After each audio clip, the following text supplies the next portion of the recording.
Cold seeped through the thin silk of my ruined wedding gown, a ghostly chill that had nothing to do with the mountain air. It was the cold of 100 hostile eyes, the frost of pure, unadulterated hatred. I stood on a dais in the heart of the Marvel stronghold, a fortress of black stone and snarling gargoyles, with the scent of pine, iron, and old blood clinging to the air. My heart hammered a frantic rhythm against my ribs, a desperate drumbeat in the suffocating silence. Before me sat Leontis's war council, elders whose faces were maps of old scars and bitter campaigns. They looked at me not as a person, but as a blight, a spark that had set their world ablaze. This was not a rescue. It was a cage colder than any I had ever known. And as the great iron-bound doors at the end of the hall remained shut, a terrifying thought solidified. The Alpha King who had claimed me had now abandoned me to the wolves. The silence was finally broken by a withered elder, his voice like the grinding of stones. "She is a Valora. Her scent is a poison in this hall. You shattered a sacred treaty for this, an Omega." The word was an insult, spat with a venom that made my skin crawl. He didn't look at me, but at the empty throne beside the dais where Leontis was meant to sit. Another elder, a woman with eyes as sharp and gray as flint, spoke next. "Lord Valerius has declared a blood feud. Her pack has allied with the northern clans. They march as we speak, for a slip of a girl who should have been warming another alpha's bed." Humiliation burned hotter than any fire. My hands, still stained with the dust of the shattered altar, clenched into fists at my sides. I was a prize, a spoil of war, a political catastrophe. My wolf, the timid, suppressed Omega within me, whimpered and sought a corner of my soul in which to hide. It recognized the naked aggression of a hostile pack and knew its place, on its belly. But the woman, Cylindra, the one who had prayed for freedom, lifted her chin. I would not let them see me break. A low growl, deeper and more resonant than the rumbling of the earth, silenced them all. It wasn't loud, but it vibrated through the stone floor, up my legs, and settled deep in my bones. The great doors swung inward. Leontis Marval entered, and the very air in the hall grew heavy, charged with the raw power of the Alpha King. He was a storm in the shape of a man, his black hair falling over a brow set in severe lines, his eyes the color of molten gold. He moved with a predator's grace that was both terrifying and mesmerizing. He did not look at his counsel. His gaze found me, and in that instant, the world narrowed to the space between us. The primal, undeniable pull of the mate bond flared to life, a searing heat that chased the cold from my limbs and made my own wolf stir, not in fear, but in something far more dangerous: recognition. "She has a name," Leontis said, his voice a calm thunder that promised violence. He came to a stop before me, turning his broad back to his counsel in a breathtaking display of dominance. He was the shield, and they were the threat. He reached out, his calloused fingers gently tucking a stray strand of hair behind my ear. His touch was electric, a jolt that stole the breath from my lungs. The scent of him, ozone after a lightning strike, ancient earth, and something fiercely, uniquely male, wrapped around me like a cloak. "Her name is Cylindra, and she is your queen." The council erupted. Shouts of treason and madness echoed off the high, vaulted ceilings. The flint-eyed woman rose to her feet. "My king, she cannot be queen. She is unmarked, unsworn. The bond may be a trick, a curse sent by the Valora witches to undo us." Leontis's hand fell from my face, and he turned slowly, every line of his body radiating lethal intent. The golden fire in his eyes intensified, and the air crackled. "Her mark is my concern, Lyra. Her throne is your reality. Accept it." He didn't raise his voice, yet the command carried the absolute weight of an avalanche. "You speak of war. Valerius is a pup who barks at my shadow. The northern clans are desperate scavengers. They are not the threat you should be concerned with." He paused, letting his gaze sweep over each defiant face. "The threat is in this room. It is the dissent you nurture. It is the doubt you aim at your alpha." A collective shudder went through the council. He had them. He had them by the throat. Leave us, all of you. They hesitated for a heartbeat, torn between fury and ingrained obedience. But the Alpha's command was law. One by one they rose, their movements stiff with resentment. As the flint-eyed Lyra passed, she gave me a look of such profound loathing it felt like a physical blow. Then they were gone, and the heavy doors boomed shut, leaving me alone with the king who had stolen my life to save it. The silence that descended was heavier than the one before. It was intimate, charged. Without the eyes of his pack on us, the raw power of the bond between us was a physical presence, a swirling vortex in the air. I could feel his emotions as if they were my own. A deep, possessive satisfaction, a current of anger at the disrespect he'd been shown, and beneath it all, a sliver of something I couldn't name. Uncertainty? Are you hurt? He asked, his voice softer now, the thunder receding to a low rumble. I couldn't find my voice. I could only shake my head, my eyes fixed on the harsh, beautiful lines of his face. He was closer than any man had ever been, and every instinct I had was screaming. My omega nature wanted to submit, to bare my throat and accept my fate. But the human part of me, the part that had been a pawn her whole life, was terrified. This was just a different master, a stronger cage. He must have seen the conflict in my eyes. A muscle feathered in his jaw. They are old wolves, Cylindra. They see the world in alliances and bloodlines. They will learn. Learn what? I finally whispered, my voice hoarse. That their king threw their world into chaos for a woman he doesn't even know? His golden eyes darkened. I know everything that matters. My wolf knew you the moment I saw you. It has known you for 1,000 years. He took a step closer, and I instinctively took one back, my heel catching on the hem of my gown. I stumbled, and in a flash, his arms were around me, steadying me. His body was a wall of solid heat and muscle. Pressed against his chest, I could feel the steady, powerful beat of his heart. My own heart stuttered, trying to match its rhythm. The bond surged, a dizzying wave of longing and belonging that was so overwhelming it felt like a violation. I pushed away from him, my breath coming in ragged gasps. Your wolf may know me, but you do not. I wrapped my arms around myself, a futile gesture of defense. You tore me from my home. You declared war on my people. You have no idea what you have done. I know, he said, his voice dangerously soft, that I pulled my mate from the hands of a man who would have broken her. I know that I saved you from a life of gilded misery. Valerius would have used you, paraded you, and forgotten you. I will not. And you, what will you do? The question was a challenge, sharp and desperate. Will you parade me before your snarling council until they decide not to tear me to shreds? Will you put a crown on my head and lock me in this frozen castle? How is that freedom? For the first time, a flicker of something other than command crossed his face. It was a raw, unguarded emotion. Pain. I would burn this world to the ground before I let anyone harm you, he growled, the sound vibrating in his chest. But the bond is not a cage, Cylindra. It is a beginning. It is our beginning. He led me from the great hall, his hand resting lightly on the small of my back. It wasn't a gesture of force, but of guidance, of possession. He took me to his private chambers, a vast room that felt like the heart of the mountain. A massive hearth dominated one wall, a fire roaring within it, casting dancing shadows on walls of dark wood and stone. Furs were thrown over heavy carved furniture, and the air smelled of burning pine, leather, and him.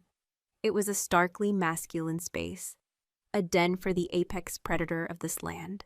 A large open balcony showed a terrifying drop to the valley below, the peaks of distant mountains like jagged teeth against the bruised twilight sky.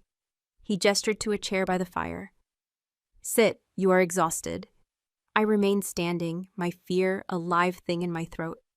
I don't understand any of this. You do not have to, he replied, turning to face me. The firelight caught the angles of his face, making him seem both more and less human.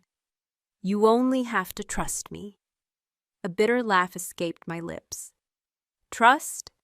A week ago you were a name in a history book, a boogeyman our elders used to scare children. Today you've made me the most hated woman on the continent. Trust is not something I can afford. His expression hardened again. You can afford nothing else. He moved toward me, his step silent and deliberate. He stopped just before me, close enough that I had to crane my neck to look up at him. He was immense, a towering figure of power and authority.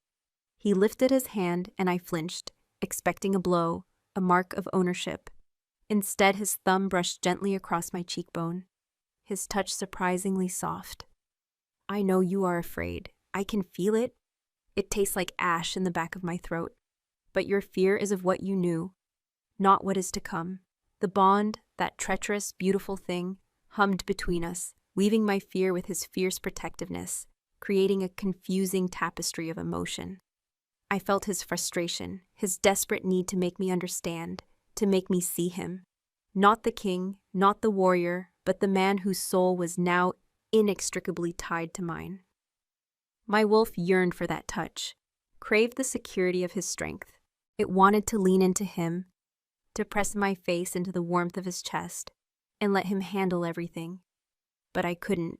Not yet. "They will never accept me," I whispered, the fight draining out of me, leaving only a hollow ache. "I will be a weakness, a target. They will use me to destroy you." "No," he said, his voice dropping to a low, possessive growl that sent shivers down my spine. He leaned in closer, his lips hovering just inches from mine. I could feel the heat of his breath, smell the intoxicating scent of his skin. "You are not my weakness, Cylindra." His gaze dropped to my throat, to the pulse hammering there, and his golden eyes glowed with a feral light.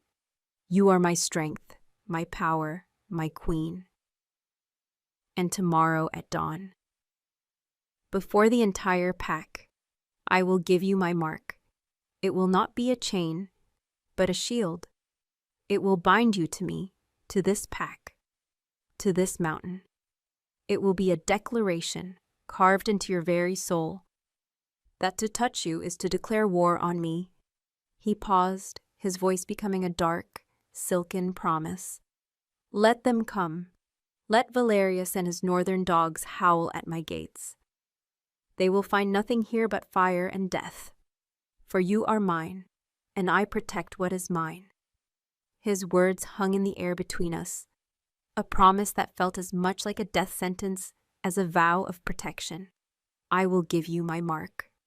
The fire in the hearth crackled, spitting embers onto the stone, each spark a tiny dying star in the oppressive intimacy of his den.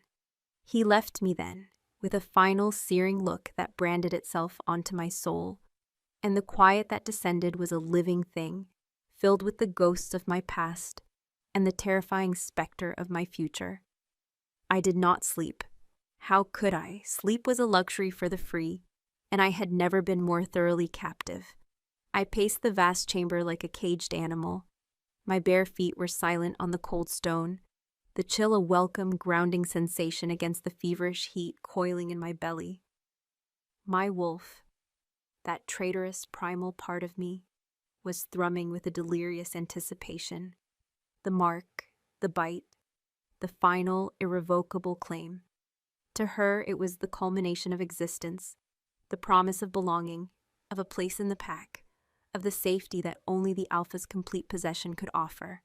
She urged me toward the furs, palled on his massive bed, wanting to curl into his scent, to steep in his essence and wait for him like a faithful bitch. I fought her. I fought with every ounce of my human will. I went to the balcony, stepping out into the biting wind that whipped my tattered wedding dress around my legs. The sheer drop was dizzying, the valley below a black bottomless pit dotted with the distant, mocking lights of small villages. The air was thin and sharp, smelling of snow and pine. It was the scent of my new prison. This mark wasn't a shield. It was the final bar on the cage door, locking me in with this terrifying, possessive man and his hostile pack. Valerius would have owned my title, my body for an heir. Leontis was demanding my soul. The thought sent a tremor of pure panic through me, so violent my teeth chattered. "You are cold." His voice came from the darkness of the chamber behind me. I hadn't heard him approach. I spun around, my heart leaping into my throat. He stood in the frame of the balcony doors, a silhouette against the firelight. He had shed his heavy leather tunic and wore only dark trousers, his chest bare. The flickering light played over the hard planes of his torso, highlighting a roadmap of old scars. Thin white lines from claws, a puckered circle from an arrowhead, each one a testament to the violence that defined his life. He was magnificent and terrifying. He held out a bundle of white fur. "This is for the ceremony. It will be cold on the precipice." I stared at the offering, my arms wrapped tightly around my waist. "I don't want it. It is not a request." He stepped onto the balcony with me, and the space that had felt vast and empty suddenly felt dangerously small. He was a furnace of heat in the frozen air. He unfolded the bundle. It was a simple sleeveless tunic and leggings made from the pelt of a snow wolf, softer than anything I had ever touched. It was a garment for a warrior, for a she-wolf of the mountains, not a sacrificial lamb in silk. "You cannot mark me against my will," I whispered, the words a last desperate defiance. "The bond will curdle. It will poison us both." It was an old law, one of the few that protected Omegas. The mark required consent, however grudging. He looked away from me, out at the jagged peaks that tore at the star-dusted sky. A muscle worked in his jaw. "Do you believe I would force you?" His voice was low, strained. "I have fought my entire life, Cylindra. I fought for my father's throne when he was murdered by traitors. I fought the northern hordes for 20 winters. I have fought famine, plague, and dissent within my own council. I have never once tired of the fight." He turned his head, his molten gold eyes finding mine in the gloom. "But I am tired of being alone." The admission was a crack in his granite facade, a glimpse of a raw, aching vulnerability that stunned me into silence. The Alpha King, the great Leontis Marval, was lonely. The bond between us trembled, carrying the truth of his words like a current. It wasn't just a political act, not just a claim of possession. He needed this. He needed me. "Your fear, I feel it as my own," he continued, his voice rough with an emotion I couldn't decipher. "But what you fear is the past. My mark is not Valerius's vow. It is not an arrangement of power. It is a promise that wherever you are, I will find you. That whatever pain you feel, I will feel it with you. That my strength will be yours to command. It is the only way I can truly protect you." He held out the furs again. "Please." That one word, "please," from a man who commanded kings, shattered the last of my resistance. My wolf surged forward, recognizing the plea of its mate. With trembling fingers, I took the furs from him. His skin brushed mine, and a jolt of pure energy shot up my arm. I retreated back into the warmth of the chamber to change. My back turned to him, feeling his gaze on me like a physical touch. The silk of my wedding dress fell to the floor in a ruined puddle, and I pulled on the soft, warm wolf pelts. They fit as if they were made for me, clinging to my body, imbuing me with a strange foreign sense of strength. When I turned back to face him, his eyes were blazing, his control stretched taut. The sky was beginning to bleed with the soft gray light of dawn as he led me from the room.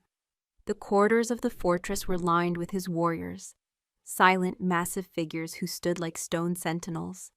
Their eyes, all of them, were on me. I could feel the weight of their judgment, their suspicion, their grudging respect for their alpha's choice. Lyra stood among them, her face a mask of cold fury, her flint-gray eyes promising a future of conflict. I lifted my chin, drawing strength from the solid presence of Leontis at my side. His hand found the small of my back, a gesture of possession and support, and he guided me forward. The ceremony was held on the highest point of the stronghold, an open-air precipice of flat black rock known as the King's Hand. The wind was a living thing up here, tearing at us, filled with the scent of the coming snow. The entire pack was assembled, hundreds of them, their forms shifting and indistinct in the pre-dawn gloom. They stood in a great semicircle, their collective gaze a palpable force. As the sun's first rays broke over the eastern mountains, painting the clouds in shades of blood and gold, a hush fell over the crowd. An old wolf, the stone-faced elder from the council, stepped forward. His voice, when he spoke, was carried on the wind. "We are witness to the joining. The Alpha King claims his Luna. A bond of fate, a union of souls. The pact is sacred. The law is absolute." He looked from Leontis to me. "Present the vows of the Fang." Leontis turned me to face him. He took both of my hands in his grip firm and warm. His golden eyes searched mine, asking a silent question. "Are you ready?" I gave a short, jerky nod, my heart a wild bird beating against the cage of my ribs. "I, Leontis of the House Maraval," he began, his voice a deep, clear thunder that defied the howling wind, "offer my fang to your throat, my strength to your shield, my life for your breath." The words were ancient, primal, a vow that went deeper than any human promise. It was my turn. The old wolf looked at me, his expression unreadable. I took a shaky breath, the frigid air burning my lungs. "I, Cylindra of the House Valora," I started, my voice thin but clear, "offer my throat to your fang, my heart to your keeping, my breath for your life." A murmur rippled through the pack. Leontis's hands tightened on mine. He turned me around gently, my back pressed against his chest. His arms came around me, holding me securely as he bent his head. I instinctively tilted my head to the side, baring the sensitive skin of my neck and shoulder. I could feel the heat of his breath, hear the low, possessive growl rumbling deep in his chest. This was it, the final surrender. My wolf was ecstatic, a hair's breadth from forcing my own shift. He nuzzled the juncture of my neck and shoulder, his lips and teeth scraping lightly against my skin, sending shivers of fire through my entire body. The pack watched in absolute silence, 100 predators witnessing the most sacred of rituals. Then he bit. A sharp, searing pain, white-hot and blinding, lanced through me. I cried out, my fingers digging into the hard muscle of his forearms. But the pain lasted only a second, and then it was gone, replaced by an explosion of pure, unadulterated sensation. It was a tidal wave of light and heat and power, crashing through every barrier I had ever erected. The bond which had been a taut cord between us now became a blazing conduit, and his soul poured into mine.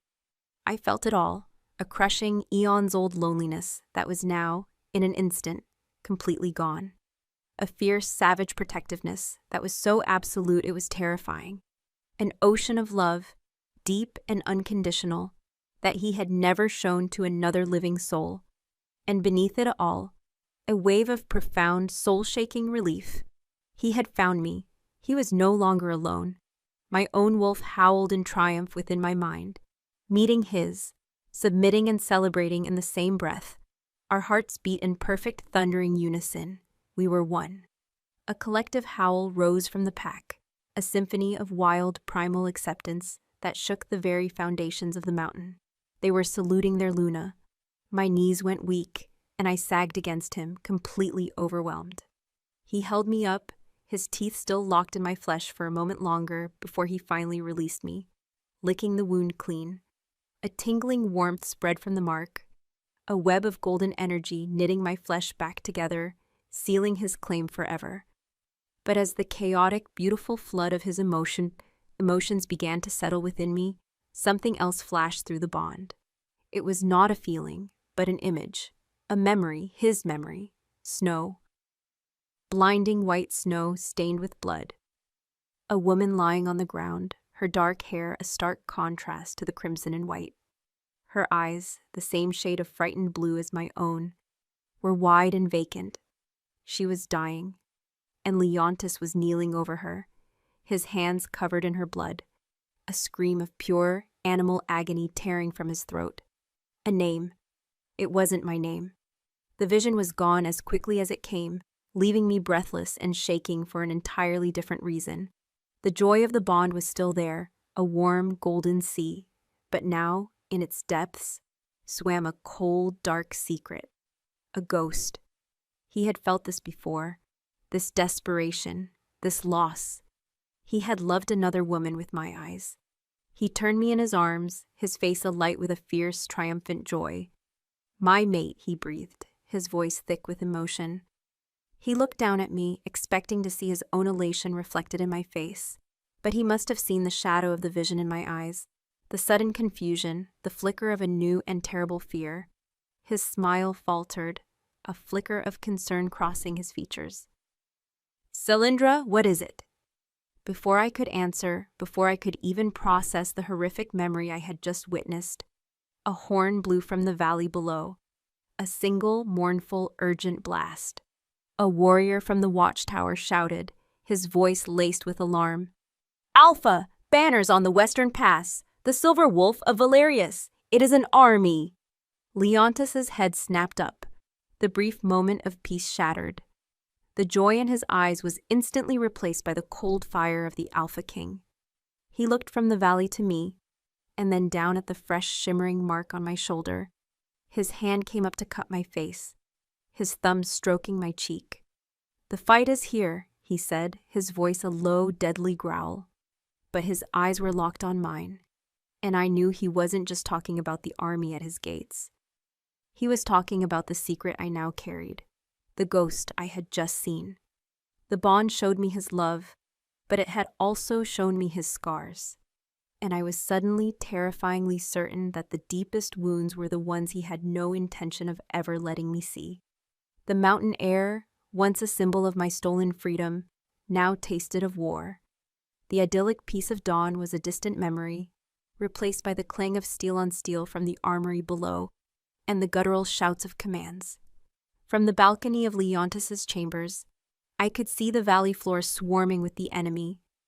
Valerius's banners, bearing the snarling silver wolf of his clan, were a pox upon the pristine landscape. They were setting up siege lines, their numbers a testament to the alliances my broken betrothal had forged against the Alpha King, against me. Leontis had swept out of the room moments after the horn blew, the tender mate replaced by the ruthless monarch.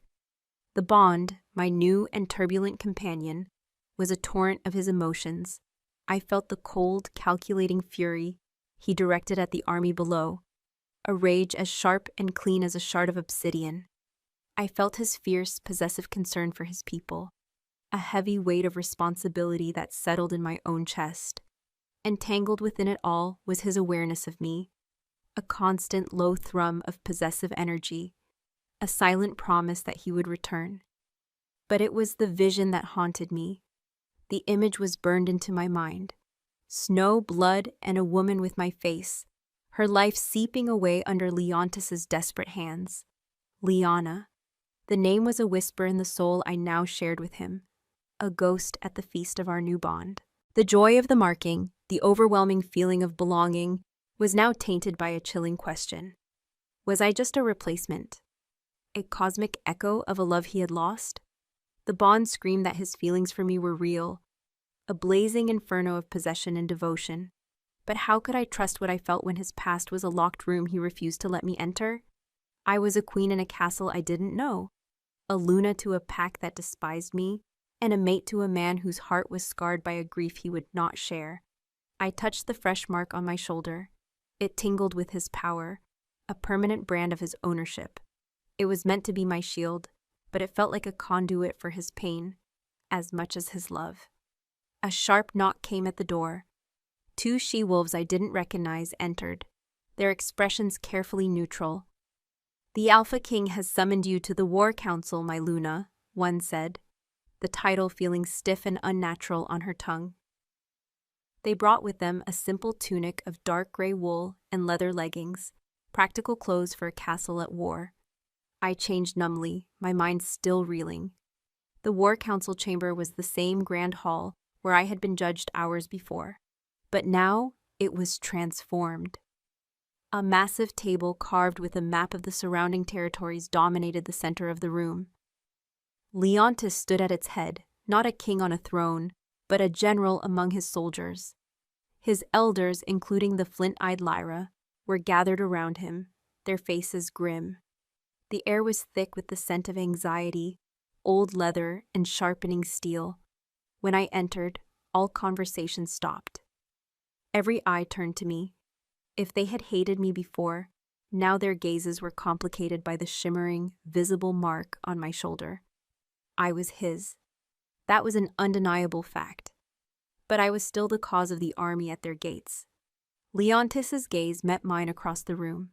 The bond flared, and for a moment I felt a wave of pure, undiluted reassurance from him. A silent command to be strong. He gestured to the empty chair at his right hand.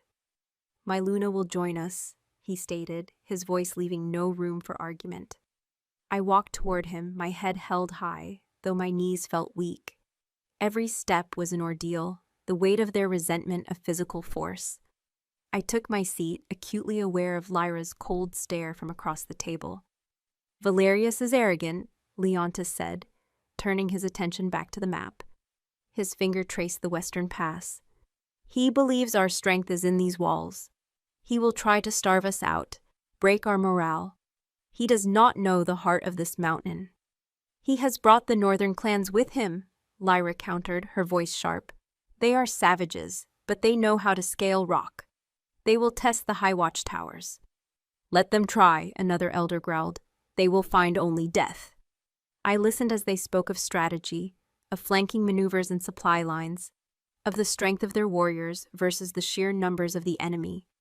I was a ghost in the room, a symbol of the conflict, but not a part of its resolution. My purpose had been served when Leontis bit me. Now I was a precious object to be guarded. The realization was galling. Hours later, the council finally broke.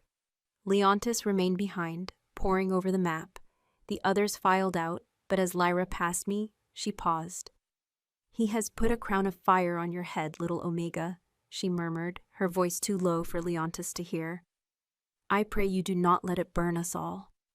Then she was gone, leaving a trail of icy hostility in her wake. Finally, we were alone.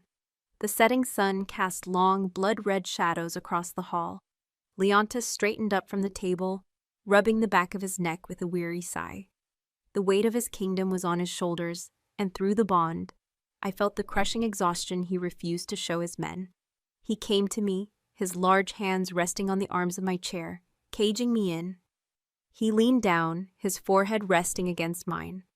The simple contact was electric. "I am sorry you had to see that," he said, his voice a low rumble. "This is not how I wanted to begin our life." The ghost was between us again, a cold presence in the warm circle of his arms.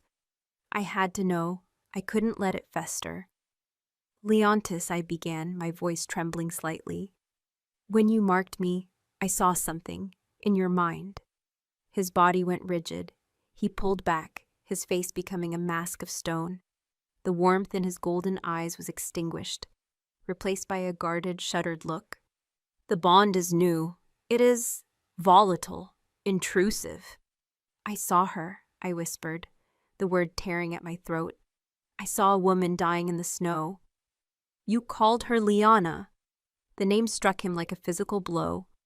A wave of pure, undiluted agony washed over me through the bond, so intense it stole my breath. It was followed by a flash of white-hot anger.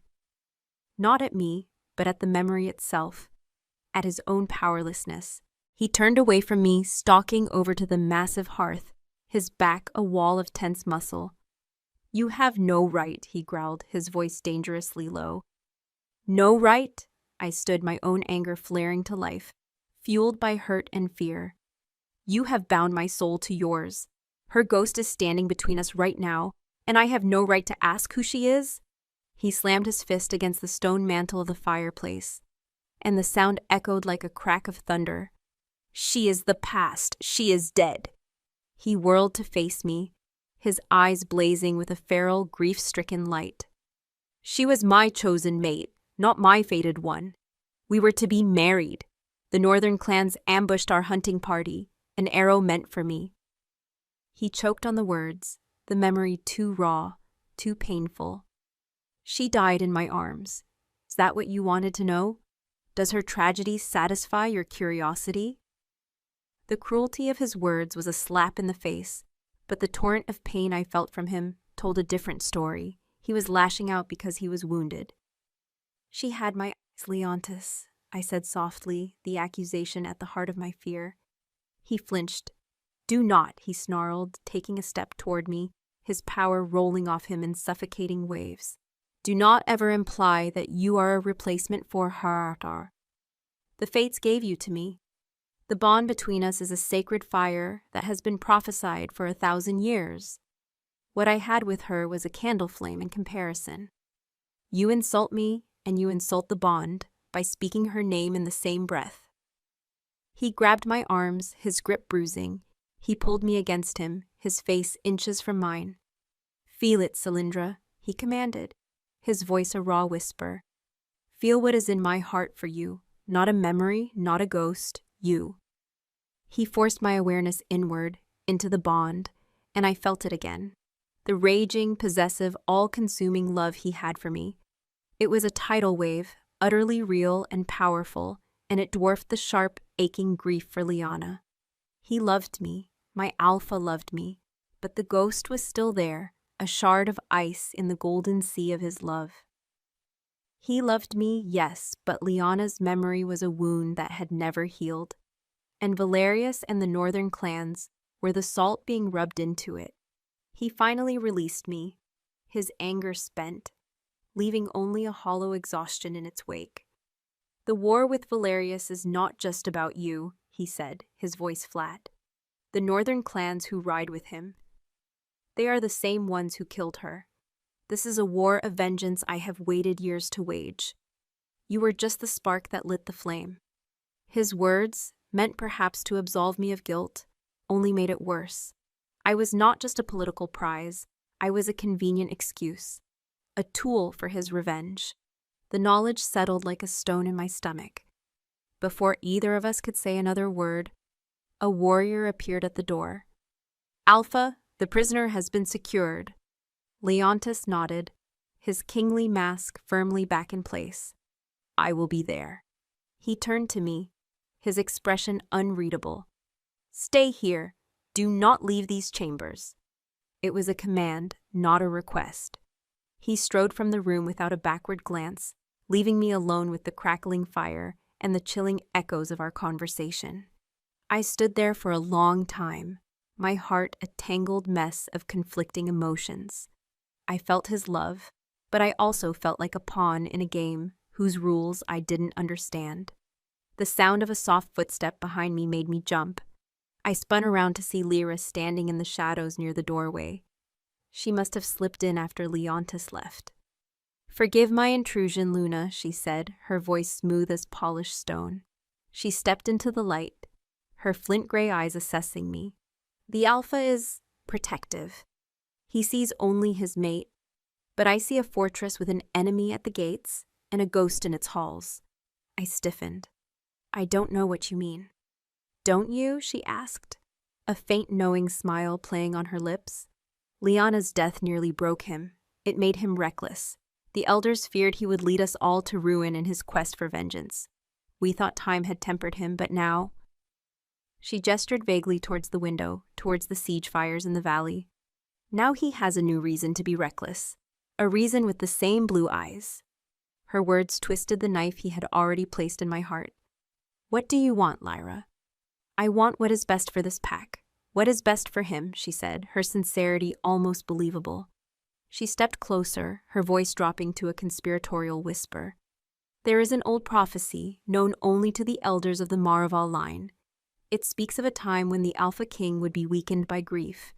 It says that an Omega Queen with the eyes of the fallen would be his fated mate, a test from the fates themselves. I stared at her, my blood running cold. A test? The prophecy says she will either be his salvation or his doom, Lyra continued, her eyes boring into mine. It says her heart must be tested, that she alone will have the clarity to see the true threat, that she must uncover the serpent hiding within our walls, a traitor who seeks to use the Alpha's grief and this war to bring him down. A serpent, a traitor. The words hung in the air, heavy with poison and possibility. The Alpha King sees only his enemies outside the walls, Lyra finished, her gaze intense. But the prophecy warns the most venomous snake is the one coiled by the hearth. You are his mate. Your bond gives you insight he lacks. He is blinded by you and by his past. Only you can see the truth. She gave me a curt nod, her duty done. Be careful who you trust, Luna. She turned and slipped out of the room as silently as she had arrived, leaving me in the flickering firelight, my world tilting on its axis. A prophecy, a serpent in the court.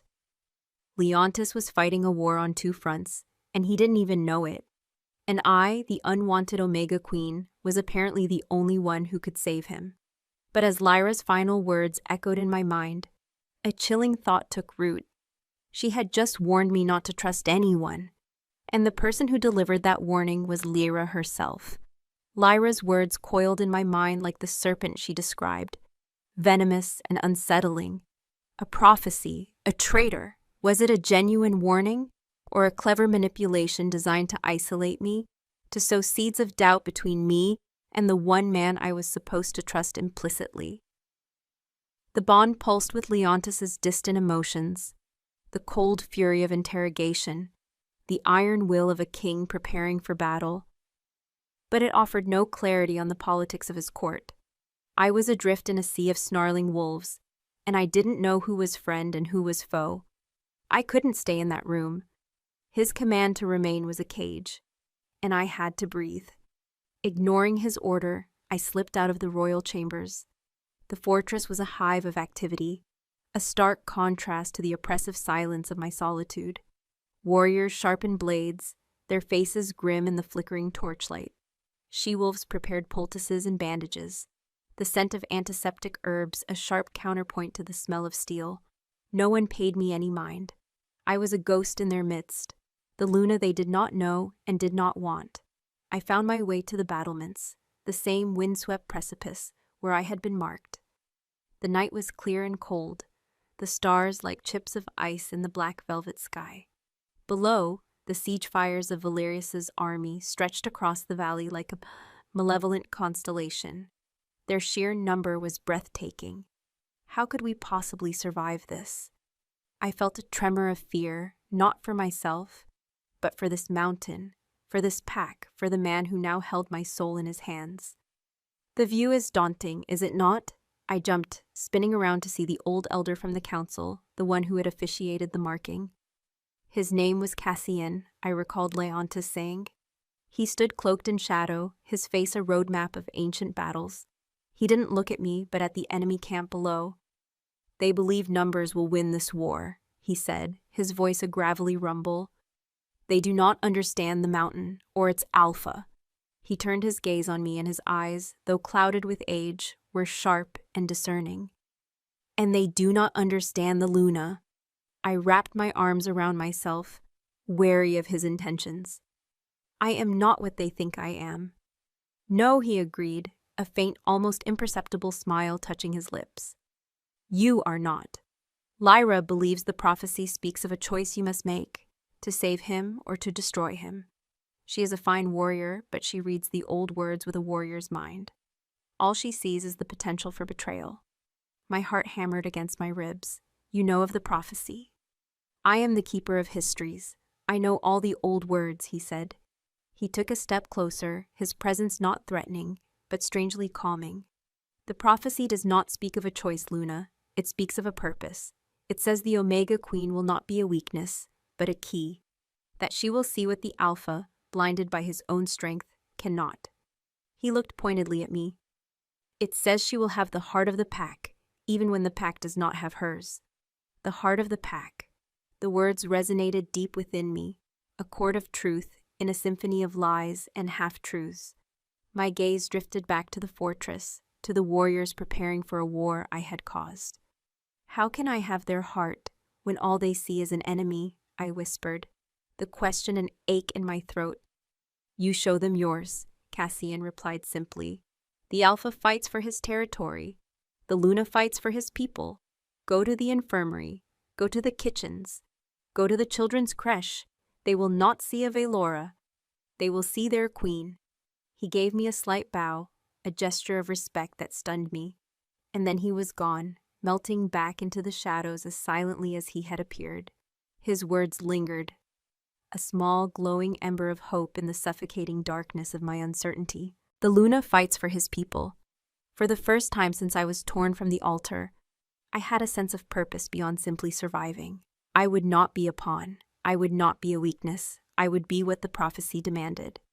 I found the infirmary tucked into the heart of the mountain, a series of caves lit by glowing moss and smelling of blood and herbs. It was already starting to fill with the injured, a warrior who had fallen from a watchtower, a scout with an arrow in his shoulder from a skirmish at the pass.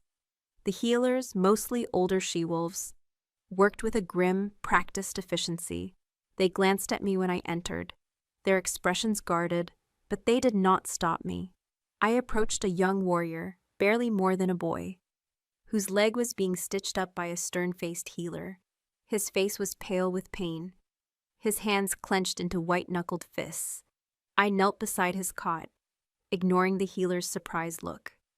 "What is your name?" I asked softly. He stared at me, his eyes wide with a mixture of awe and suspicion. "Rorik, my Luna." "You are brave, Rorik," I said, gently placing my hand on his forehead. It was a simple, instinctive gesture. Through the bond with Leontis, a sliver of his alpha power flowed through me. I felt a strange warmth spread from my palm, a calming energy that I didn't know I possessed. Rorik's tense body relaxed, his breathing evening out. The pain in his eyes lessened. "Thank you, my Luna," he whispered, his voice thick with emotion. The stern-faced healer looked at me, her expression softening from suspicion to a grudging respect. I stayed for hours, moving from cot to cot, offering water, speaking words of comfort, and channeling that strange, calming warmth that seemed to flow from the Alpha's mark on my shoulder. I was not a healer, but I could soothe their pain. I could ease their fear. By the time I left, the atmosphere in the infirmary had changed. The suspicion was gone, replaced by whispers of gratitude. I was no longer just the Alpha's mate. I was their Luna. My tour took me to the kitchens next, where a frantic energy reigned. Wolves were preparing rations for the warriors, their movements economical and stressed. I didn't speak. I simply picked up a knife and began chopping vegetables. I fell into the rhythm of the work, my hands moving automatically. After a long silence, a stout she-wolf working beside me grunted. "The Velora queen knows her way around a kitchen." It wasn't a compliment, but it wasn't an insult either. It was a statement of fact, an observation, and for now, that was enough. The first attack came just before dawn. A volley of flaming arrows arced through the sky, thudding against the stone walls of the fortress. The war horns blew, a deep, resonant sound that vibrated through my bones. From the battlements, I watched as Leontis directed his forces. He was a terrifying, magnificent sight, his voice a thunderous roar that cut through the chaos of battle. He moved with a deadly grace, his silver sword a blur of motion, cutting down any of the northern savages who were foolish enough to make it over the walls. The bond was a raging inferno. I felt his battle lust, his focus, the pure, adrenalized thrill of the fight. It was intoxicating and terrifying, but beneath it, I could also feel his awareness of his pack, a mental map of where every single one of his warriors was, how they were faring. And I felt his constant, unwavering connection to me, a thread of silver in the tapestry of blood and fire. He knew I was watching. He was fighting for me. The first assault was repelled. The sun rose on a field of bodies and the stench of death. The victory was decisive, but the cost was high. The infirmary was overflowing now. I worked tirelessly alongside the healers, my hands stained with blood, my body aching with exhaustion, but I did not stop. For every life I helped save, for every warrior I comforted, I felt the pack's acceptance growing, shifting from grudging tolerance to genuine respect. They saw me, not the Velora Omega, not the cause of their war, but their Luna, with blood on her hands and their people in her heart. Later that day, Leontis found me there, He stood in the entrance to the infirmary, his armor dented and smeared with blood, his face streaked with grime. He was splattered with the gore of his enemies, yet I had never seen anything more beautiful. He said nothing. He just watched me as I finished bandaging a warrior's arm. The warrior looked from me to his alpha, a look of profound loyalty in his eyes. The Luna is a blessing, my alpha. She has the heart of a true she-wolf. Leontis's gaze met mine over the warrior's head. The pride and love that flowed through the bond were so overwhelming, so pure, it made my knees weak. He had seen what I had done. He understood. He waited for me outside. When I emerged, weary and blood-stained, he pulled me into his arms, crushing me against his hard body. He didn't care about the dirt or the blood. He buried his face in my hair, inhaling my scent as if he were a dying man and I was his last breath. "My mate," he rasped, his voice thick with an emotion that went deeper than words. "My brave Luna." He held me at arm's length, his hands framing my face, his golden eyes searching mine. "Cassian told me what he said to you, about the heart of the pack." "He was right," I said, my voice hoarse with exhaustion. "I know." He brushed a stray blood-matted strand of hair from my cheek. "But the fight is not over. Valerius is a dog, but he is a persistent one. He will attack again." He looked back towards the infirmary. "And we are losing warriors faster than we can spare them." A new wave of fear washed over me. I could feel his worry through the bond, a cold dread that lay beneath the surface of his commander's confidence. "What will we do?" His expression hardened. "We will endure. The Maraval pack has held this mountain for 1,000 years. We do not break." He hesitated, and a flicker of something dark and dangerous crossed his face. "But I will not let my people die for a war of my making. There is another way, an older way." "What are you talking about?" I asked, a sense of foreboding creeping up my spine.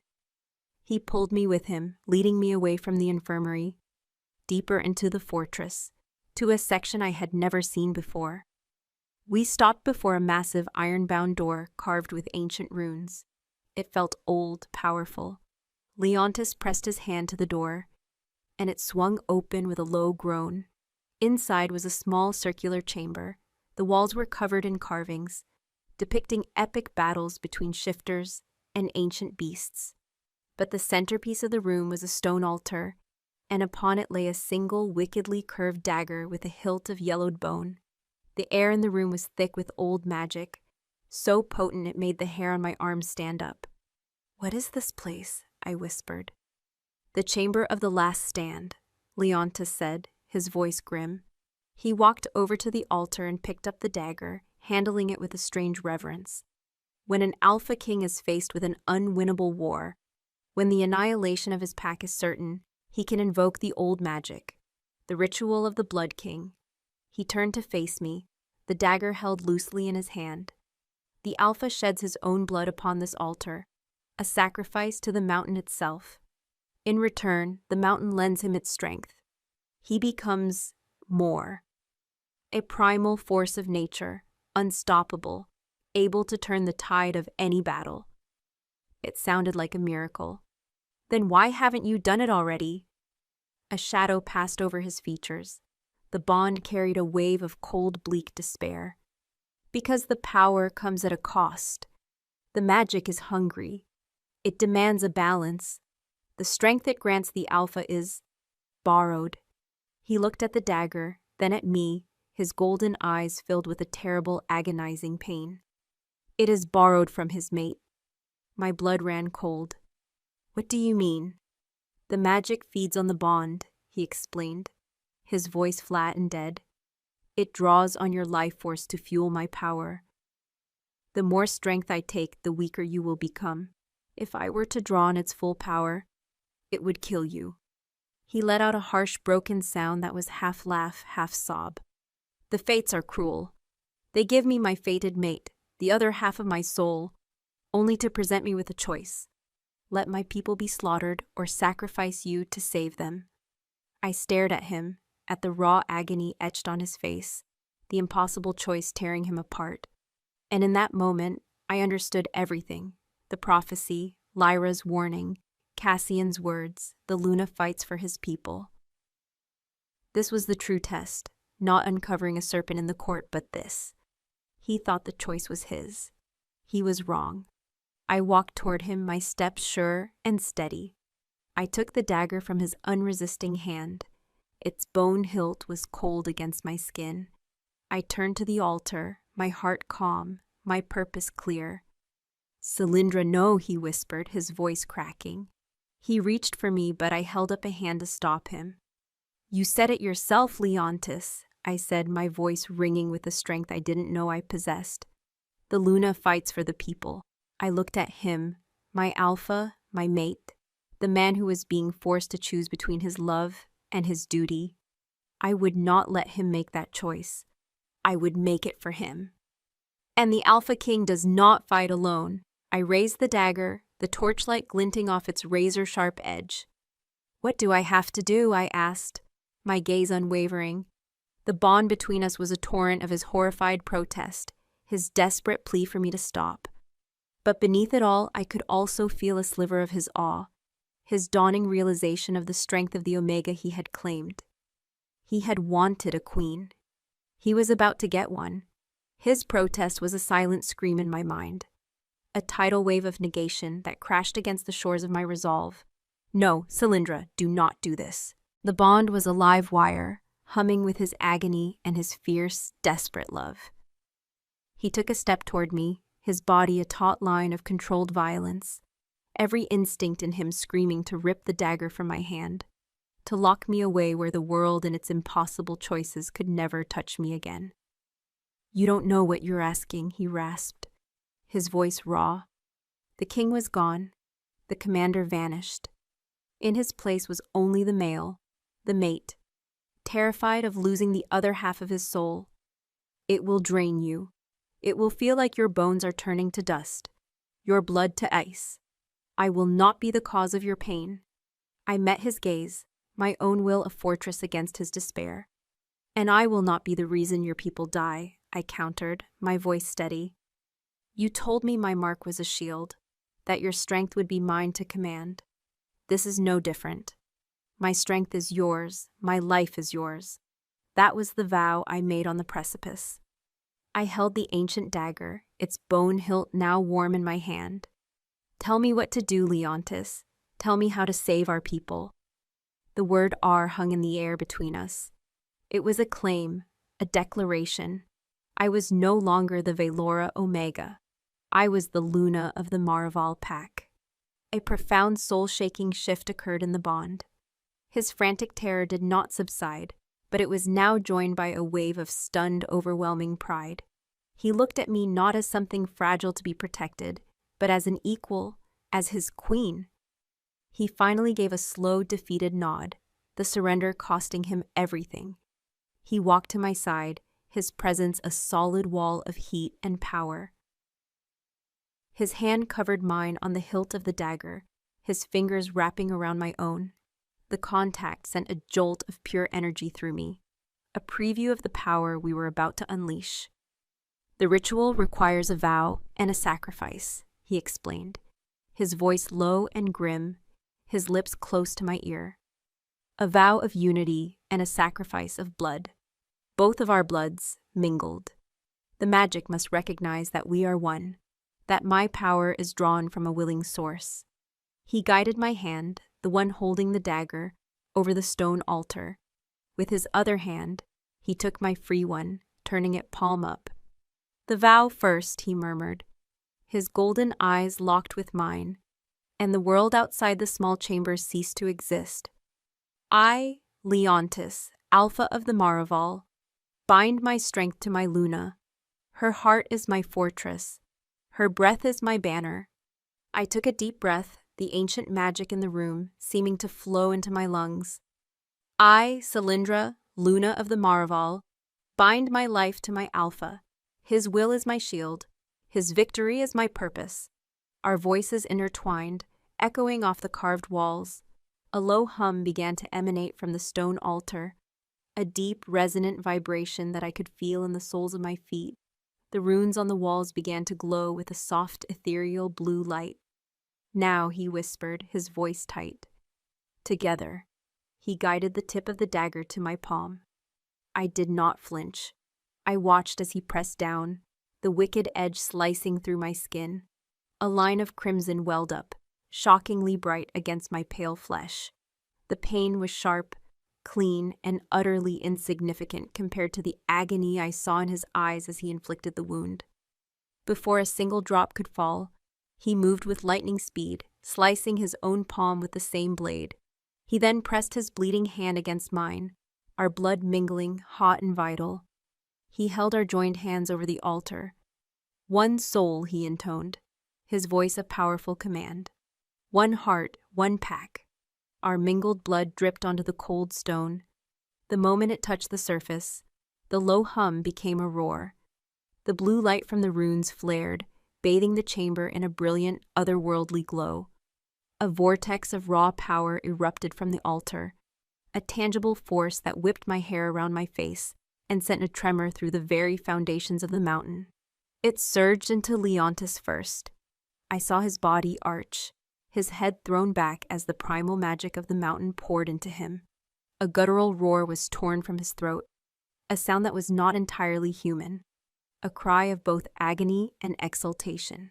His muscles bunched and coiled under his skin, and the golden fire in his eyes burned so brightly they were like miniature suns. He was magnificent, terrifying, more than a man, more than a wolf. He was the mountain's fury given form. Then the magic turned to me. It was not a gentle taking, it was a violent, ravenous draining. I felt my life force being pulled from me, siphoned through the bond and into him. A dizzying weakness washed over me, so profound my knees buckled. Leontis's arms shot around my waist, holding me up, his body a furnace of borrowed power while mine grew cold. The world began to gray at the edges of my vision. I felt a chill seep into my bones, a deep, unnatural cold that had nothing to do with the air temperature. My heart rate slowed, each beat a struggle. This is it, I thought with a strange sense of detachment. This is what it feels like to die. Through the bond, I felt Leontis's anguish. He was experiencing my decline as if it were his own, even as the mountain's power surged through his veins. He was a king being crowned and a man being flayed alive, all at the same time. He wanted to stop, to sever the connection, to let the magic go, but he couldn't. The ritual was in motion, and he could hear, as I could, the distant sounds of war horns. The final battle had begun. "Stay with me, Cylindra," he pleaded, his voice a desperate growl in my ear. "Look at me." I forced my heavy eyelids to open. His face was a blur, his features indistinct, but I could see his eyes, those twin golden flames. I focused on them, using them as an anchor in the storm that was trying to tear me apart. I pushed back against the encroaching darkness, not with strength. I had none left, but with sheer will. I would not die. I would not leave him. The drain lessened slightly, from a torrent to a steady river. I was still weakening, but the process had slowed. I had found a sliver of control. I could regulate the flow, giving him what he needed without letting the magic consume me entirely. I was the key. Not just a battery to be drained, but the hand on the spigot. He seemed to feel the change. A wave of desperate relief washed through the bond. He tightened his hold on me, one arm a steel band around my waist, the other hand cradling the back of my head. He pressed his lips to my forehead, a fierce, possessive kiss that was both a promise and a prayer. "I will end this quickly," he vowed. "I will come back for you." Then he was gone. He moved like a blur, a shadow of concentrated rage and power, leaving me leaning heavily against the altar in the pulsating blue light of the chamber. The cold was profound now, and a deep lethargy settled over me. All I wanted to do was slide to the floor and sleep, but I couldn't. I had to maintain the connection. I had to be his anchor. I closed my eyes and focused on the bond. Through his senses, I saw the battle. It was chaos. Valerius's forces, led by a cadre of hulking northern clan berserkers, had breached the main gate. The fighting was hand-to-hand, brutal and bloody. The Maraval warriors were outnumbered, being pushed back into the main courtyard, fighting for every inch of ground. Then Leontis arrived. He didn't run into the fray. He leaped from an upper battlement, landing in the center of the courtyard like a vengeful god. The ground cracked beneath his feet. He was surrounded, but he was not concerned. The blue light of the ritual still clung to him, a faint, shimmering aura. He held no sword. His hands were clenched into fists at his sides. A berserker, twice the size of a normal man, roared and charged him, swinging a massive two-handed axe. Leontis didn't even try to dodge. He met the charge head-on, catching the axe blade in his bare hand. There was a grinding screech of metal, but his flesh did not break. With a guttural snarl, he wrenched the axe from the berserker's grip and snapped the thick wooden haft over his knee as if it were a twig. He then drove his fist into the giant's chest. There was a sickening crunch of bone and armor, and the berserker flew backward, crashing into a stone wall and sliding to the ground, motionless. A collective gasp went through the battlefield, from friend and foe alike. They were witnessing something impossible. Leontis became a whirlwind of destruction. He moved with supernatural speed and strength, a blur of motion in the heart of the enemy ranks. He didn't kill with the clean efficiency of a swordsman. He destroyed with the raw, brutal power of a force of nature. He tore through their lines, his every blow shattering shields, breaking bones, and sending bodies flying. Valerius's army, which had been on the verge of victory, faltered. Their morale cracked, then shattered. Fear, thick and potent, rolled off them in waves. I saw Valerius himself, standing on a siege tower, his handsome face pale with disbelief and terror. He screamed orders at his men, but they were no longer listening. They were breaking, turning to flee from the demigod who was annihilating them. As I watched through Leontis's eyes, I felt a flicker of something else in the chaos. A presence. It was not a soldier, it was something slithering, cunning. I remembered Lyra's words. The most venomous snake is the one coiled by the hearth. Then I saw her, Lyra. She was not fighting among the main body of warriors. She was slipping through the shadows along the edge of the courtyard, her movements stealthy and purposeful. She was not moving toward the enemy. She was moving toward the passage that led to the heart of the mountain, toward the chamber of the last stand, toward me. A cold dread, entirely separate from the magical chill of the ritual, washed over me. The serpent. She hadn't been warning me about a traitor. She had been telling me who she was. She knew about the ritual. She knew I would be here, alone, weakened. I tried to send a warning to Leontis, to scream through the bond, but my focus was stretched to its limit, maintaining the flow of power, fighting off the encroaching darkness. All I could manage was a weak pulse of fear, a fragile whisper that was lost in the roar of his power and the din of battle. He was too focused. He was a creature of pure instinct now, his entire being bent on the destruction of the army before him. He wouldn't hear me. He wouldn't know until it was too late. The heavy iron door of the chamber creaked open. I struggled to lift my head. Lyra stood there, silhouetted against the torchlight of the corridor. She held a small, wickedly sharp dagger in her hand. Her face was a mask of cold, triumphant fury. "The prophecy was right," she said, her voice dripping with venom. She stepped into the room, the door closing behind her with a soft thud. An Omega Queen would be his doom. She stalked toward me, her gray eyes glittering. "He should have chosen me. I have fought for him, bled for him. I would have made him stronger. But he chose a soft Velora bitch, a weakness, a flaw in his armor." I tried to push myself up from the altar, but my limbs wouldn't obey.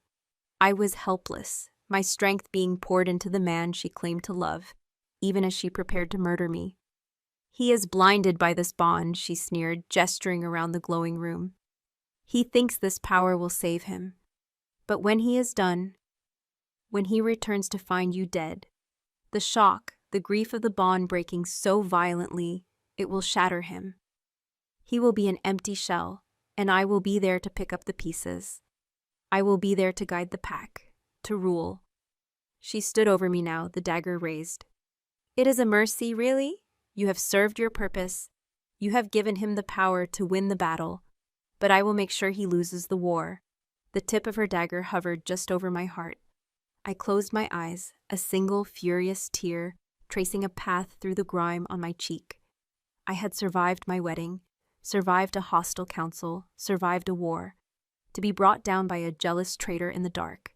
I sent one last, desperate surge of love and farewell to Leontis through the bond. "I love you." The words were a silent scream in my soul. I could only hope he heard them before it was too late. The first light of spring crept over the jagged peaks, a soft, golden warmth that felt like a benediction.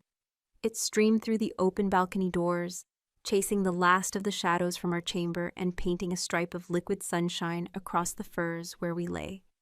For months, this room had been a sanctuary, a den of recovery. Now it was simply home. The air no longer smelled of iron and blood, but of melting snow, damp earth, and the first hardy mountain wildflowers. I woke slowly, cocooned in Leontis's embrace. His arm was a heavy, possessive weight around my waist, his breathing a slow, steady rhythm against my back. The bone-deep chill that had plagued me since the ritual was finally gone, a ghost of a memory that only surfaced on the coldest nights. The magic had taken its toll, leaving me weak and fragile for weeks, but the bond had been a constant conduit of his strength, a gentle warmth that had slowly knit my life force back together. He had poured his vitality into me, as willingly as I had poured mine into him. I shifted, turning in his arms to face him. He was already awake, his golden eyes watching me, soft and unguarded in the morning light. The harsh lines of the king and the warrior were smoothed away, leaving only the man, my mate. He raised a hand, his calloused thumb tracing the faint silvery scar that cut across my palm. A matching one adorned his own, a permanent reminder of the vow we had made in blood and magic. "How do you feel?" he murmured, his voice a low rumble that vibrated through my chest. It was the same question he'd asked me every morning since the battle. "Strong," I answered, and for the first time it was the complete and honest truth.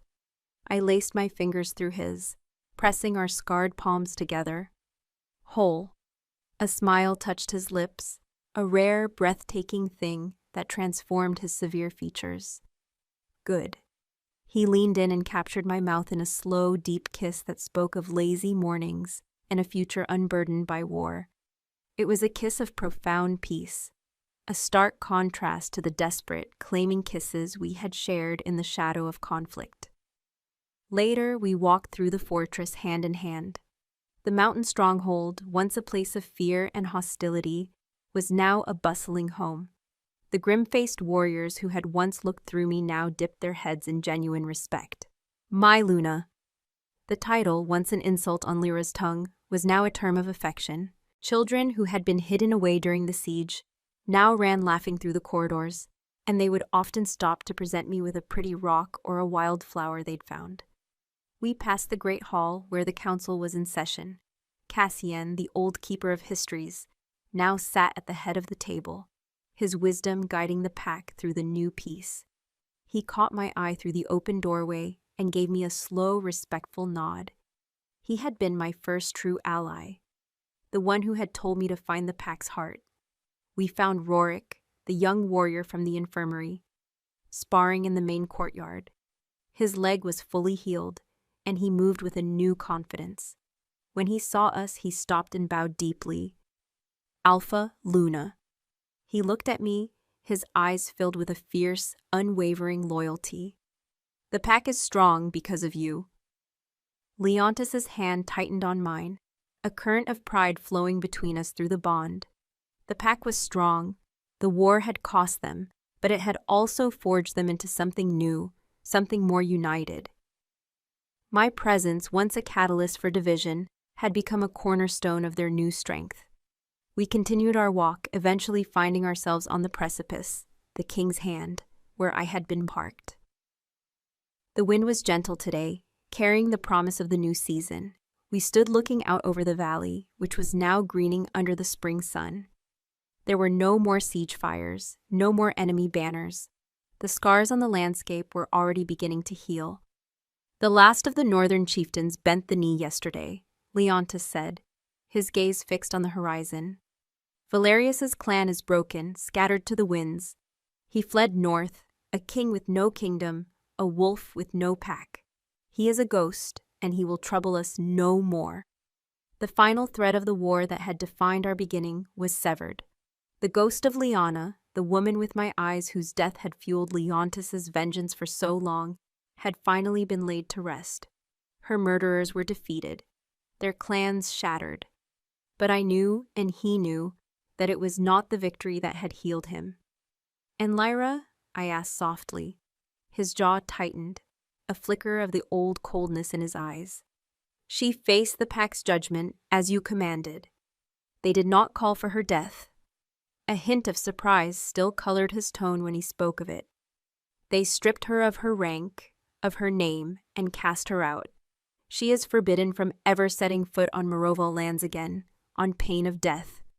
To live without a pack, without an alpha, you were right. It is a crueler fate than a quick end." He turned to me, his expression serious. "Your wisdom saved me from becoming a tyrant that day. You saved me from myself." "No," I said, placing my hand on his chest, over the steady beat of his heart. "We saved each other." He covered my hand with his own, the warmth of his skin seeping into mine. The bond was a quiet, constant hum between us, a perfect harmony. It was no longer a confusing torrent of fear and possession, but a deep, abiding river of love, trust, and understanding. We had been forged in fire, our souls tempered into one. I leaned my head against his shoulder, thinking of the night of my wedding, of the terrified girl who had prayed for freedom. I had not known what I was asking for. I had imagined a life of quiet solitude, a small, safe existence free from arranged marriages and political machinations. Instead, the fates had given me this: a kingdom to rule, a pack to protect, and a love so vast and powerful it shook the very foundations of the world. It was not the freedom I had imagined, but it was a freedom of the soul, a freedom to choose my own destiny, to fight for my own people, to love with the ferocity of a wolf. "I once thought this castle was a cage, Ahatha," I whispered, looking at the formidable black stone of the fortress. "And now," Leontis asked, his arm tightening around me, "now it is the only home I have ever known." He turned me in his arms, his golden eyes burning with an intensity that still stole my breath. "You are the heart of this mountain, Cylindra. You are the heart of my pack. You are my cart." He lowered his head, his lips hovering just above mine. "The prophecy said you would be my salvation or my doom. It was never a choice. You were always my salvation." He kissed me then, a kiss that sealed every vow, healed every wound, and promised a lifetime of dawns just like this one. As his hand slid from my back to rest gently, hopefully, on my stomach, a new warmth bloomed within me, a warmth that had nothing to do with the sun or the bond. It was the quiet, secret promise of a new life, of an heir for the Alpha King, of a future for the King and his Omega. The war was over, the serpent was banished, the ghosts were at peace, and here, on the roof of the world, our story was just beginning.